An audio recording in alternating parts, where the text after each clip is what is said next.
स्वर योग के अंतर्गत श्वास प्रश्वास की विभिन्न क्रियाओं के द्वारा इष्ट कामनाओं की पूर्ति और स्वास्थ्य रक्षा के बहुत प्रकार बताए गए हैं। उनमें से कुछ का वर्णन इस प्रकार है। शीतकारी कुंभक। शांतिपूर्वक सीधे बैठकर होठों को कौवे की चोंच की तरह बनाकर श्वास खींचो और फिर मुंह बंद कर लो एवं हवा को इस प्रकार गले से नीचे उतारो जैसे कि पानी के घूंट पीते हैं।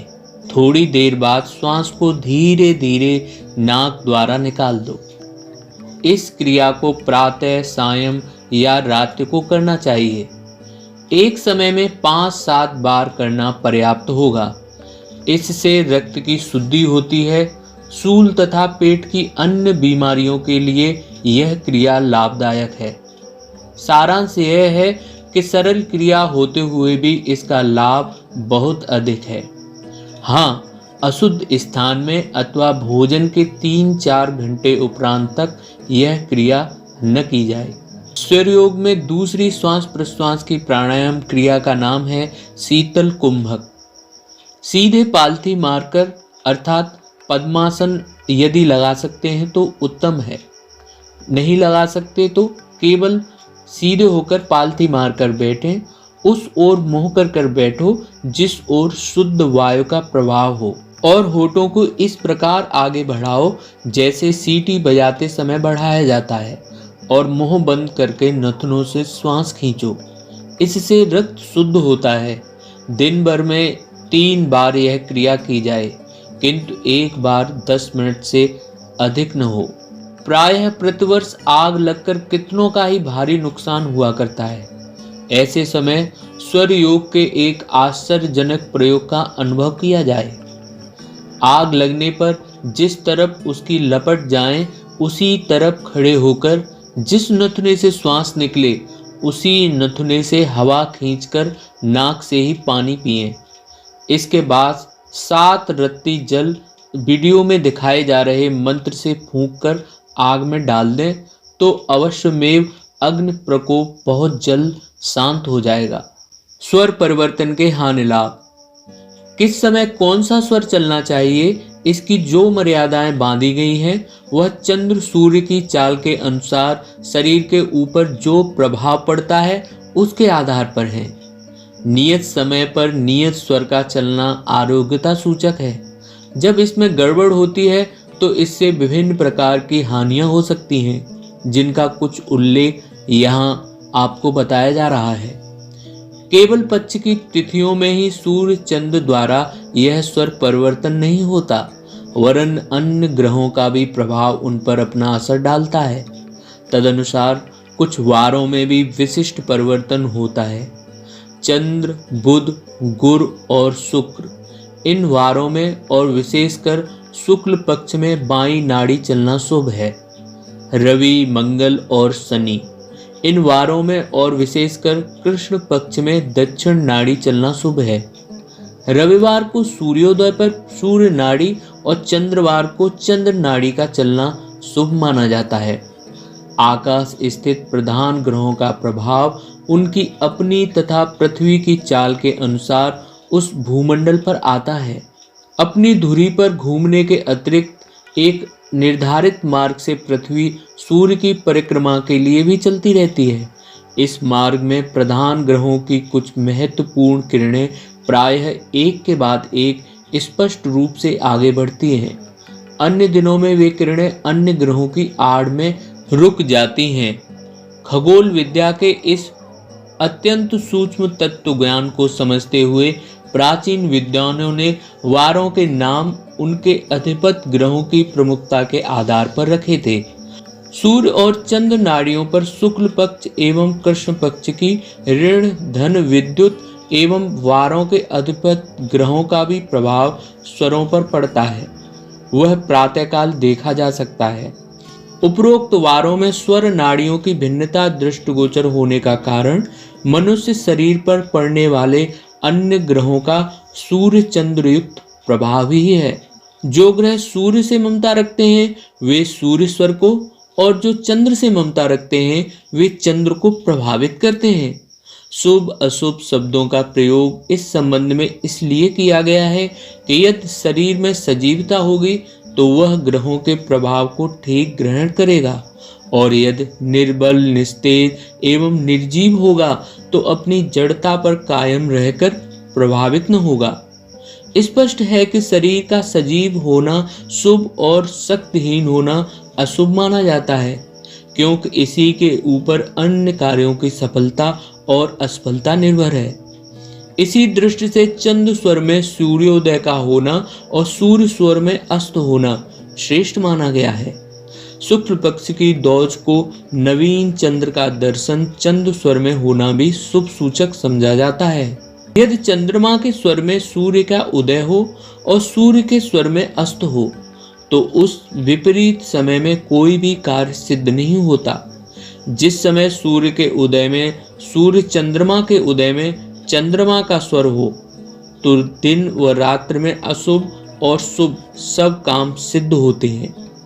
यदि शुक्ल पक्ष की प्रतिपदा को दाहिना स्वर चले तो उस पक्ष में सर्दी, रोग अथवा अन्य प्रकार के कष्ट होने की संभावना रहेगी। यदि लगातार दोनों पक्ष इसी प्रकार उल्टे स्वर चले तो दूने कष्ट का भय होता है। यदि तीन पक्ष बराबर इस प्रकार की विकृति रहे तो तिगुने कष्ट का भय रहता है। बताया जा चुका है कि प्रत्येक स्वर को 1 घंटा चलकर बदल जाना चाहिए, परंतु जब वह अधिक काल चलता है तो हानिकर है। यदि बायां स्वर लगातार 17 घड़ी चले तो शरीर को कष्ट होता है, 12 घड़ी चले तो शत्रु बढ़ते हैं, 1, 2 या 3 दिन चलता रहे तो बीमारी होती है, 5 दिन चलने पर उद्योग और 1 साल चलने पर धन का नाश होता है। किंतु कभी कभी अधिक समय तक स्वर चलने पर उसके अंतर्गत कुछ ऐसी आंतरिक प्रतिक्रियाएं भी होती हैं जिनसे हानि में भी लाभ का प्रादुर्भाव होता है। जैसे यदि वाम स्वर लगातार 4 घड़ी चले तो किसी अचिंत्य वस्तु की प्राप्ति, 8 घड़ी चले तो सुख, 14 घड़ी चले तो प्रेम, मैत्री आदि की प्राप्ति, 1 दिन रात्रि चले तो ऐश्वर्य, वैभव आदि की उपलब्धि, 4, 8, 12 या 20 दिन रात्रि दिन चंद्र स्वर चलता रहे तो बड़ी आयु तथा ऐश्वर्य की प्राप्ति होती है। यदि दक्षिण स्वर लगातार 4 घड़ी चलता रहे तो वस्तु हानि, 21 घड़ी चलता रहे तो मित्र का विचोह और 1 दिन रात्रि चलता रहे तो आयु क्षीण होती है। चंद्र स्वर शीतल होने के कारण उसके अधिक समय चलने पर बीच बीच में कुछ लाभदायक क्षण भी आ जाते हैं, किंतु सूर्य स्वर में ऐसी कोई बात नहीं है। बढ़ी हुई उष्णता से जीवन रस सूखेंगे ही और अहित भी होगा। ऊपर कुछ घड़ियों तक सूर्य स्वर चलने को अनिष्ट फल बताया गया है। यदि यह घड़ियां बढ़ने लगे तो प्रभाव और भी अनिष्टकर होता है और शरीर को इतनी क्षति पहुंचती है कि मृत्यु काल निकट आ जाता है। यदि 8 प्रहर तक दक्षिण स्वर चलता रहे तो 3 वर्ष बाद, 16 प्रहर चले तो 2 वर्ष बाद और 3 दिन रात चले तो 1 वर्ष बाद मृत्यु समझनी चाहिए। बस दिन रात यही स्वर चलता रहे तो 3 मास में मृत्यु हो जाती है। यहाँ मृत्यु के सिलसिले में कुछ अन्य बातें भी आपको बता देना आवश्यक प्रतीत होता है। देखा जाता है कि जब मनुष्य का प्राण बिल्कुल निर्बल हो जाता है और मृत्यु निकट आ जाती है तो उसकी बुद्धि में भ्रम उत्पन्न हो जाता है, उसे कुछ का कुछ दिखाई देने लगता है। नेत्र रोगों या क्षीण दृष्टि से इन बातों का कुछ भी संबंध नहीं। जिसकी दृष्टि ठीक है और वे प्रत्यक्षतः अपने शरीर में कुछ त्रुटि नहीं देखते, उन पर भी जब मृत्यु के पूर्व लक्षण प्रकट होने लगते हैं तो शरीर एवं बुद्धि में कुछ सूक्ष्म विकृतियां उत्पन्न हो जाती हैं। उस स्थूल दृष्टि से कोई मृत्यु का संकट नहीं जान सकता, किंतु सूक्ष्म ज्ञान से यह आभास प्राप्त किया जा सकता है कि हमारा प्राण निर्बल मृत्यु की भूमिका में तो प्रवेश नहीं कर रहा है। स्वर विज्ञान बताता है कि जिनके प्राण सूक्ष्म रूप से निर्बल होकर मृत्यु के निकट स्थिति पर पहुंचते हैं तो उन्हें कुछ विशेष भ्रम होने लगते हैं। उनका वर्णन इस प्रकार से है। पहला लक्षण, दाहिने हाथ की मुट्ठी बांधकर नाक की ठीक सीध में कपाल पर रखकर नीचे की ओर उसी हाथ की कोहनी तक देखने से हाथ बहुत ही पतला नजर आता है। इसी प्रकार देखने से जब कलाई नजर न आए, बीच में टूटी हुई मालूम पड़े, तो प्रायः 6 मास में मृत्यु होती है। दूसरा लक्षण, आंख बंद करके उंगली से आंख का एक किनारा दबाने से आंख के भीतर एक चमकता हुआ तारा नजर आता है, यह दिखाई न पड़े। तीसरा लक्षण, स्नान के बाद जिसके हृदय, पैर और कपोल सूख जाएं। चौथा, दीपक की लौ कभी स्वर्ण समान और काले रंग की दिखाई दे। पांचवा लक्षण, घी, तेल या पानी में अपना प्रतिबिंब देखते समय केवल अपना सिर नजर आए। छठवां लक्षण, बिना किसी कारण अचानक बहुत पतला, बहुत मोटा हो जाए। सातवां लक्षण, हाथ से कान बंद करने पर कान के भीतर एक प्रकार की सनसनाहट की आवाज सी आती है, इन आवाजों का आना बंद हो जाए। 8, भवें अर्थात भ्रुकुटी दिखाई न पड़े। 9वां लक्षण, सरसों या अंडी के तेल का दिया बुझाने पर जो गंध आती है वह न आवे। 10वां लक्षण, मैथुन करते समय आदि में, मध्य में या अंत में हिचकियां आने लगे। 11वां लक्षण, कांसे की थाली में पानी भरकर उसमें सूर्य की छाया देखो। यदि छाया दक्षिण दिशा में कटी हुई दिखाई दे तो 6 महीने में, पश्चिम दिशा में दिखाई दे तो 3 महीने में, उत्तर में कटी दिखे तो 2 महीने में और पूर्व में कटी दिखे तो 1 महीने में। यह तो उसमें छिद्र दिखे तो 10 दिन में और धुएं से ढकी हुई दिखे तो शीघ्र ही मृत समझनी चाहिए। यहाँ जो महीनों की मर्यादा बताई गई है वह प्राण शक्ति की निर्बलता का एक माप है। ऐसा न समझना चाहिए कि यह कोई निश्चित व्यवस्था है। जैसे ज्वर में थर्मामीटर का पारा नियत नंबर से ऊंचा चला जाए तो मृत्यु सूचक है, परंतु हजारों रोगी उससे भी अधिक उग्र ज्वर से प्रयत्न पूर्वक बचा लिए जाते हैं। उपरोक्त प्रकार के लक्षण दिखाई दें तो घबराना या भयभीत होने की जरूरत नहीं है, वरन सावधानी के साथ अपनी शारीरिक और मानसिक दशा सुधारने का प्रयत्न करना चाहिए।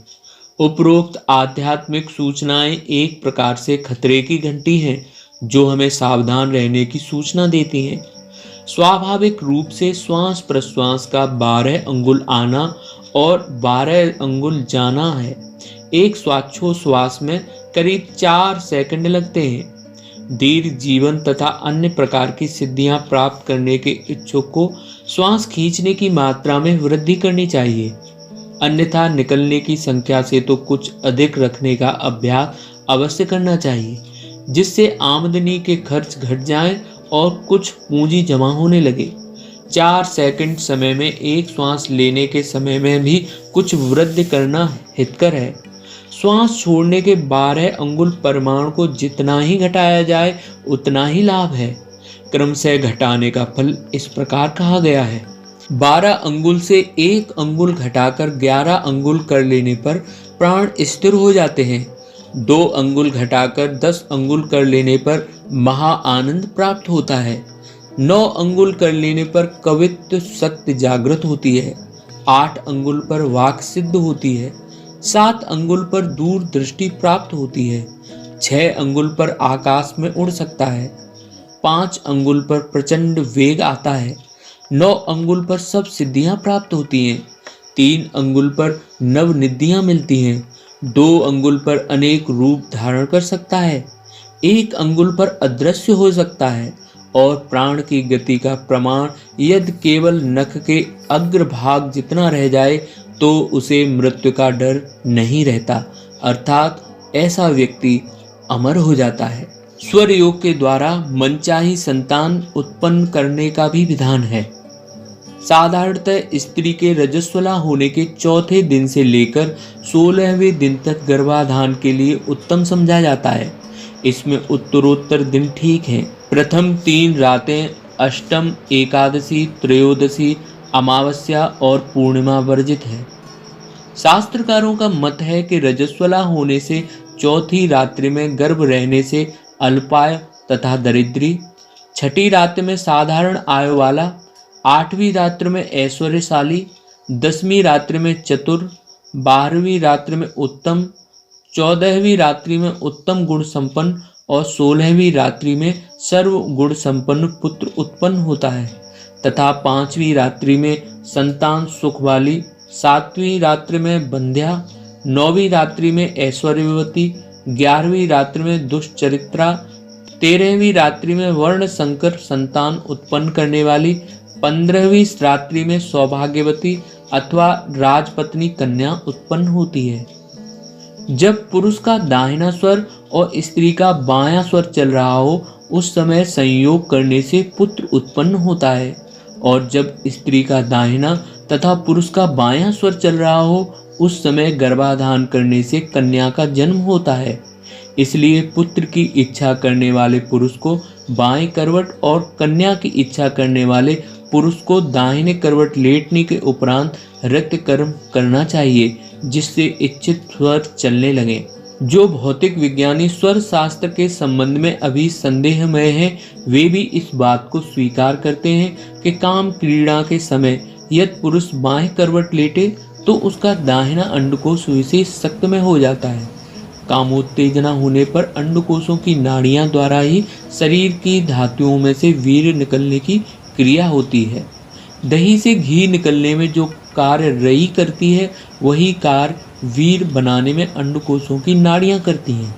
शरीर के दाहिने भाग में पुरुषत्व के लक्षण विशेष मात्रा में पाए जाते हैं। दाहिने अंडकोश की नाड़ियां भी दाहिने ही अंक का मंथन अधिक करती हैं। तदनुसार वीर में भी पुरुषत्व की मात्रा अधिक होती है। इस प्रकार बाएं करवट लेटने पर जो संभोग किया जाता है उससे पुत्र की उत्पत्ति होती है। इस अभिमत से भी स्वर शास्त्र के इस सिद्धांत की पुष्टि होती है। यदि पुरुष सूर्य स्वर में स्त्री संग करे और संग होते ही सुषुम्ना स्वर बहने लगे तो उस समय में गर्भाधान से अंगहीन कुरूप नपुंसक पुत्र होता है अथवा गर्भ गिर जाता है। यदि ऋतु के आरंभ में पुरुष का सूर्य स्वर और जल तत्व हो तथा स्त्री का चंद्र स्वर तथा पृथ्वी तत्व हो एवं भोग के समय स्वर बदले नहीं तो बांझ के भी पुत्र उत्पन्न होता है। यदि भोग काल में पुरुष का सूर्य स्वर चले और वीर स्खलित होते ही चंद्र स्वर हो जावे, इस क्रम से स्त्री गर्भ धारण नहीं करेगी। अगर करेगी तो पुत्री होगी, पुत्र नहीं। यदि पुरुष के सूर्य स्वर में जल अथवा पृथ्वी तत्व मिला हो तो गर्भाधान करने से धनवान तथा सुखी पुत्र उत्पन्न होता है। साथ ही स्त्री के चंद्र स्वर में पृथ्वी और वायु तत्व हो, अन्यथा नहीं। आकाश तत्व में भोग करने पर गर्भ नष्ट हो जाता है। यदि स्त्री के सूर्य स्वर में पृथ्वी, अग्नि या आकाश तत्व हो तो भी गर्भ की हानि होती है। यदि पुरुष का चंद्र स्वर और स्त्री का दक्षिण स्वर चल रहा हो तथा जल तत्व एवं पृथ्वी जल का संयोग हो तब गर्भाधान से कन्या उत्पन्न होती है। यदि सुषुम्ना नाड़ी चलने लगे अथवा सूर्य स्वर चल रहा हो और अग्नि तत्व का उदय हुआ हो तो गर्भाधान करने से बंध्या भी संतानवती होती है। वायु तत्व में गर्भाधान हो तो दुखी, जल तत्व में गर्भाधान हो तो दिशाओं में विख्यात और सुखी, अग्नि तत्व में गर्भाधान हो तो गर्भपात अथवा अल्पजीवी और पृथ्वी तत्व में गर्भाधान हो तो भोगी, सुंदर और धनवान पुत्र उत्पन्न होता है। आकाश तत्व का गर्भाधान व्यर्थ जाता है। पृथ्वी तत्व में गर्भाधान हो तो पुत्र और जल तत्व में गर्भाधान हो तो कन्या उत्पन्न होती है। शेष तत्वों में गर्भ रहे तो गर्भ की हानि अथवा पैदा होते ही बालक की मृत्यु हो जाती है। इस पुस्तक का शेष भाग अगले वीडियो में आप श्रवण कर सकते हैं। स्वर योग से दिव्य ज्ञान पुस्तक के सभी भाग आपको हमारे चैनल की प्लेलिस्ट में मिलेंगे। आपको यह वीडियो अच्छा लगा हो तो आप इसको लाइक करें, चैनल को सब्सक्राइब करें और सनातन धर्म के प्रसार के लिए हमारे वीडियो को शेयर करना ना भूलें। धन्यवाद।